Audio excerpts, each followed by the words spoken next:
So hi, this is my third video I'm making in a row. We're revisiting the past. I just talked about Joe Louis versus Max Schmeling. So in this video, I'm going to talk about Roberto Duran versus Sugar Ray Leonard. I'm going to talk about the first one, and then like maybe later on I'll talk about the second one if I don't have time in this video. It depends how long I go on about that. But Roberto Duran for me is my favorite Latin boxer of all time. He is considered the best Latin boxer of all time. He's in the 10 pound for pound best fighters of all time greats. So the list generally is: number 1 is Sugar Ray Robinson, number 2 is Muhammad Ali, number 3 is Joe Louis, number 4 is Henry Armstrong. Sometimes Henry Armstrong's number 3 and Joe Louis is number 4. It's arguable. Number 5 is Willie the Pep, Willow the Wisp, and then number 6, I think it's like Roberto Duran. I'm not even sure. But Roberto Duran's in the top 10. So the reason he's in the top 10 is because he is considered the best lightweight of all time. The best lightweight of all time. The best 135 pounder. Roberto Duran was born in Panama. And I got this from the movie Hands of Stone. It seems like it was a time where the United States was too involved in the country, and there was some tension going on. So the movie wanted you to think of Duran as like an impoverished kid who really had to fight the system and the oppression on his people from the upper class Americans that were inhabiting his country. Right, it was divided between the poor natives and the rich Americans. So I don't know too much about that, just from what I've seen in the movie. But what I do know is Roberto Duran became champion of the world when he fought a Scottish man whose name I always forget for some reason. But I will check on it right now because that Scottish guy has a funky name. And every now and then I'll remember it, but every now and then I'll forget it too. So Roberto Duran, give me a second, guys. Roberto Duran box right. And when I see the name, I'll just be like, Jesus Christ, why do I always forget it? It was not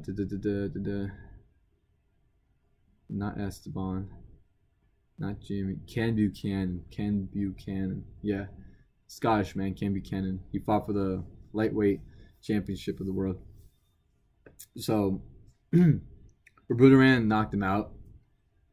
He was dominating the fight. It was his first title fight. He was fighting in, I think, New York City. It was a 15-rounder back in the time when 50-rounders were how many rounds championship fights were. So it's controversial as to like how Roberto Duran won, but it's pretty much made up that he hit him with a low blow, and that like caused him to drop to his knees, and the ref called it off. Even though it was a low blow, and it's just due to the nature of Roberto Duran. He was an animal. Like in his day, he was Mike Tyson. He was the inspiration to what Mike Tyson is. Mike Tyson learned a lot from his intimidation tactics from Roberto Duran. But it goes to show just what a beast Duran was. He would throw everything under the sun at his opponent. So he was killing his opponent. It just happened to be that he threw a shot that was a little bit too low, and that ended the fight. Either way, he was going to lose his opponent. So now he became lightweight champion of the world. His record is very similar to Julio Cesar Chavez Sr. in the fact that he went like 70-something fights, but only lost one. So I'm just saying it's similar in the fact that Julio Cesar Chavez Sr. went like 84 or 80 fights undefeated until his first loss. Roberto Duran went like, I think it was like 30 or 40 fights undefeated. Then he had one loss, which he avenged twice by knocking the guy out in like both rematches. Esteban de Jesus. He lost by unanimous decision to Esteban. So that's like a little blemish, but he obviously called fluke on that in the two rematches he had. So you can just like ignore that loss. Nah, don't ignore it, but just don't pay attention to it because it doesn't say anything about like really what kind of a champ he was. You could just consider him as like undefeated up to Sugar Ray Leonard. So eventually, Sugar Ray Leonard comes into the scene. Sugar Ray is a pretty boy who happens to be the next Muhammad Ali in the media's eye. American who wins the gold medal by defeating the Cuban. And post Ali era, this is the new Ali, flamboyant, speedy dancer that has the opportunity to be the face of boxing. So now, Duran challenges Sugar Ray Leonard for his belt. And at first, Leonard, he doesn't have any beef with Duran, so he tries to greet him like normal human beings would,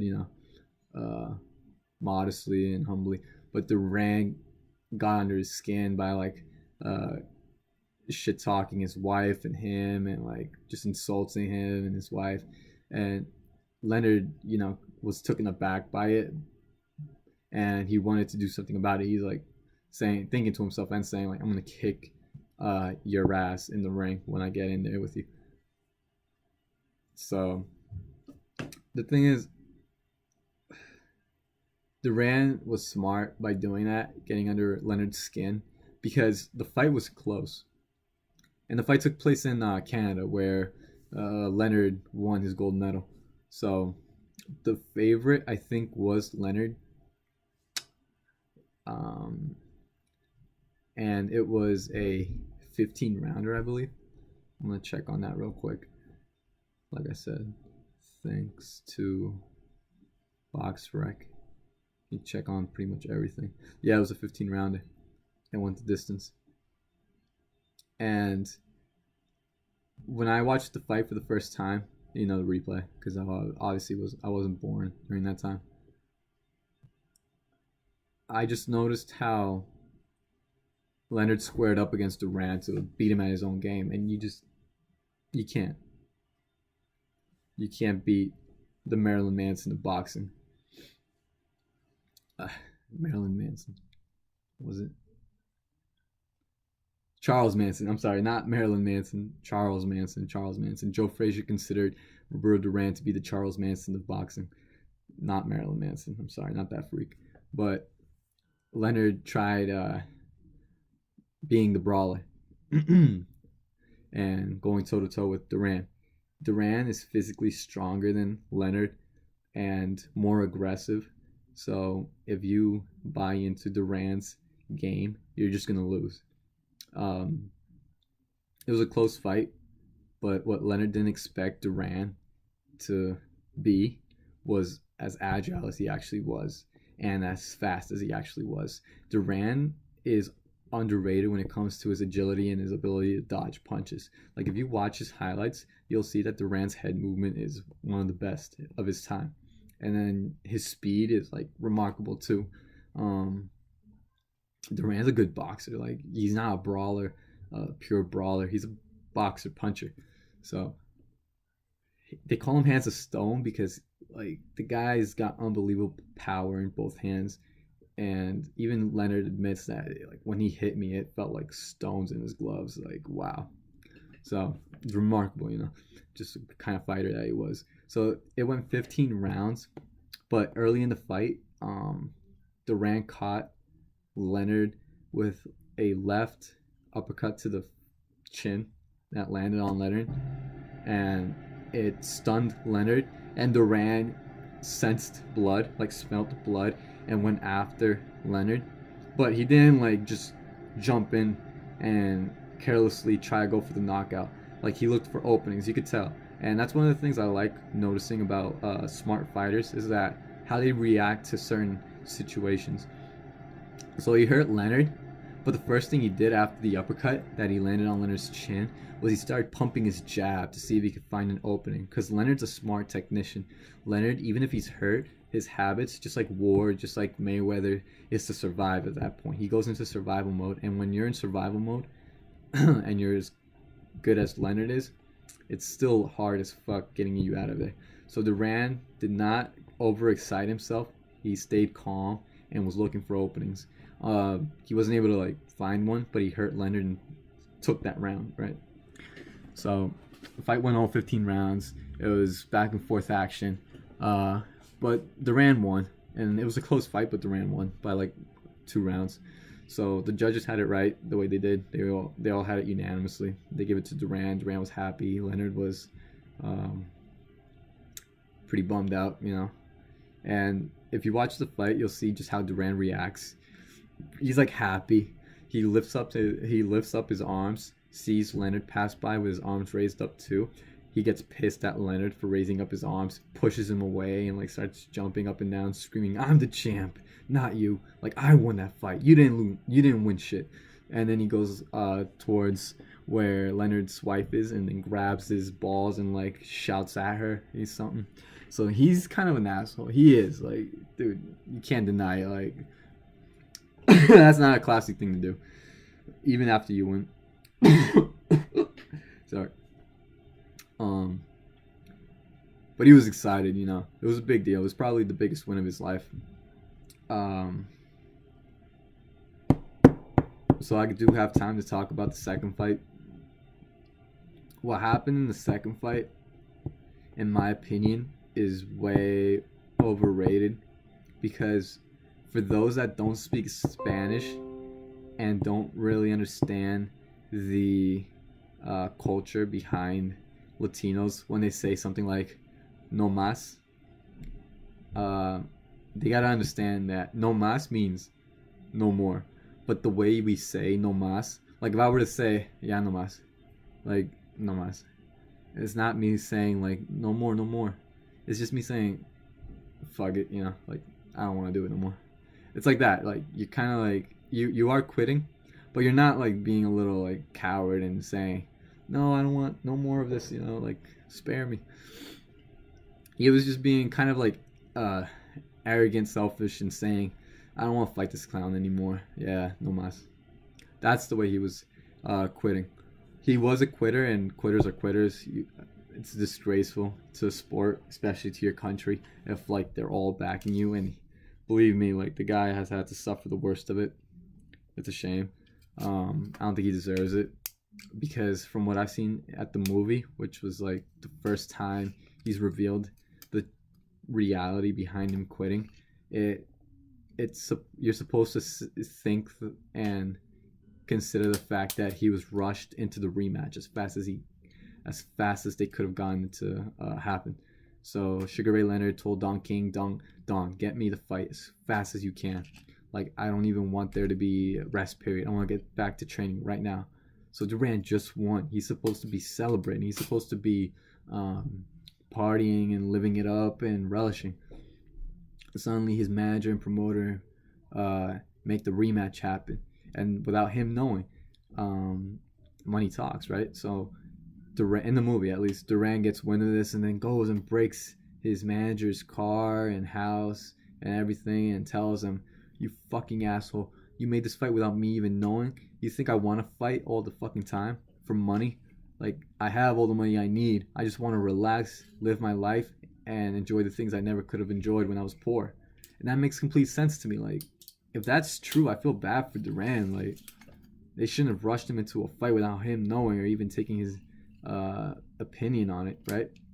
And everybody who hears Leonard out will know that even Leonard admits to rushing the fight, because he knew Duran bloats up like a hog after fights. Like he goes up to like 200 pounds, and then like he has to shed off everything quick in order to make weight. So in like, I think it was like 3 months, the rematch happened, and it was just, man, Duran actually made weight, which is crazy, right? So Leonard, I read Leonard's autobiography, which was it was alright. It was a good book. And he says how he wanted the fight to happen as quick as it could happen. Before the fight, I think it was like his brother or some friend of his, maybe more likely a family member of his, told him, "Hey, Sugar, make fun of him in there." So he was telling Leonard to taunt Duran, which is what he did. So the whole fight, not the whole fight, but part of the fight, Leonard was clowning on Duran. You know, doing bolo punches on him, sticking his face out, daring him to like hit him on the chin and this and that and this. And Duran's just not 100%. Like his mind's not in it. If your mind's not into a professional 15-round fight, it's an uphill battle. Like, I don't care who you are, it's an uphill battle. Even if you are the favorite. Like every aspect of you has to be in the fight, body, spirit, and mind.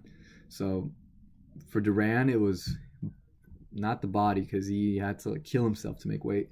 It wasn't his spirit because he was just like, you know, he wants to be right now partying somewhere in the Caribbean after the first fight, but he's instead fighting in a rematch he didn't want to fight just yet, and his mind is also just like, you know, tattered. And Leonard's having the time of his life. You know, he's winning on points, clowning on Duran. Duran's flat-footed, not really able to catch Leonard as he's like fighting in and out, catching Duran on points. Eventually, I think it was in the 8th round, Duran just says, "Fuck it, like no more, no mas." And then the ref is like not understanding like what's going on. He's like, wait, what are you saying? And then Duran's like, "No more, like no mas." And Leonard's not sure what's happening, so he throws like a hook to his belly, and Duran like covers up, you know. And then he realizes just what happened. Duran quit, and Leonard just like runs to his corner and like gets on the ropes and like throws his hands up in victory, right? So he's ecstatic because this is like for him better than knocking Duran out. He made him quit. The man with an iron will, right? They fought one more time. Duran was appreciative of it. He needed the money. Leonard won on points. But I'll tell you something. After the first Leonard fight, Duran was out of his prime. When you hit the peak of your career, it goes downhill, obviously, after. And his peak was the first Sugar Ray Leonard fight. It would have still gone up. I think he would have still been in his prime had the Sugar Ray Leonard rematch not occurred so quick. But they tipped him on the wrong side of the fence for the rematch, and that's when he left his prime. He just wasn't the same. So it was bound to happen for him to leave his prime years. But even in his prime, even past his prime, I mean, he knocked out Davey Moore. Even outside of his prime, he lasted against Marvin Hagler. Even outside of his prime, he was like 45 years old and went toe-to-toe with Hector Camacho. And I hear it's controversial that Hector won. I hear a lot of people say Duran should have won. Also, he fought Vinny Pazienza, and people say Duran should have won on points on that fight. But it goes to show just what kind of a beast Duran was. He was undisputed lightweight champion of the world, beat Sugar Ray Leonard, handed him his first loss at the welterweight division, and then won the middleweight championship of the world by knocking out the guy who knocked out Tommy Hearns. Duran got knocked out by Tommy Hearns, not KO'd, like lights out, knocked out, because Duran was like trying to get up. He was like, man, the look on his face. He was laid out, but like he was like trying to get up, so he wasn't like out cold. So Duran has a chin. You can't. That was the only time he's ever gotten knocked out. But that's because Hearns is a monster compared to Duran. Like Duran's a short fucking middleweight, and Hearns is like huge for even a middleweight, and he's fighting at welterweight. I think they fought at welterweight actually. Yeah. So Hearns is like 6'2", I think, and Duran's like 5'6" on a good day. And Hearns is known for having like unbelievable power for a skinny guy of his dimensions. So is Duran, but the thing is, like, the reach was just too much for Duran. It was like he was fighting a heavyweight. It just made too much of a difference, you know. And styles make fights. So to put it to you like this, Hagler knocks out Hearns. Hearns knocks out Duran. Duran beats Sugar Ray Leonard. Sugar Ray Leonard beats Hagler. Hagler beat Duran.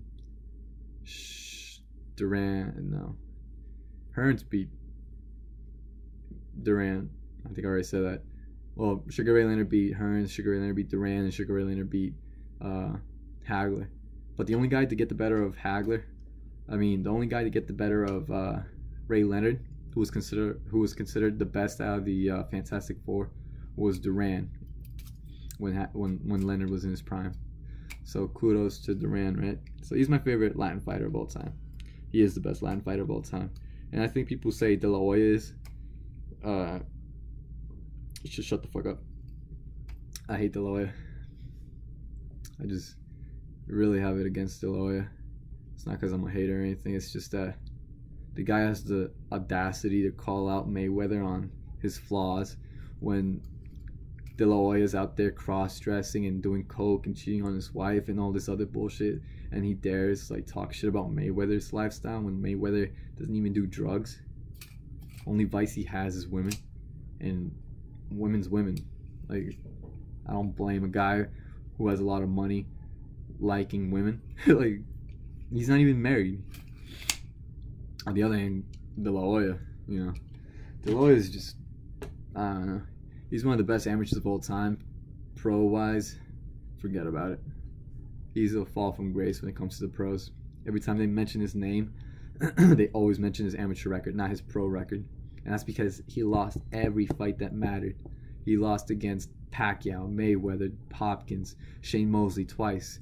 He lost against, could be it, but I'm trying to remember who else he could have lost against. Pacquiao, Mayweather, Shane Mosley twice, Hopkins. Trinidad. So these were the biggest fights De La Hoya had to win, and he lost them all. His biggest win, believe it or not, is Francisco Vargas.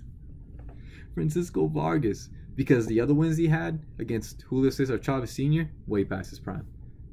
Pernell Whitaker, way past his prime. Ike Cordy, I think his name was, past his prime. So don't give me any excuses for De La Hoya. He won the gold medal. I'll give him credit for being one of the best amateurs of all time. But as a pro, forget about it. Anyway, I'm at my 23-minute mark.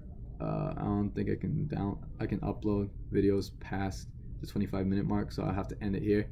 But I hope you guys enjoyed the video and have stuff to say about it. Leave comments and give me your input. Call me out. Give me props. I love it when you guys comment. So tune in to the next video on Box Talk. Thanks again, guys. Take care. See you on the next one.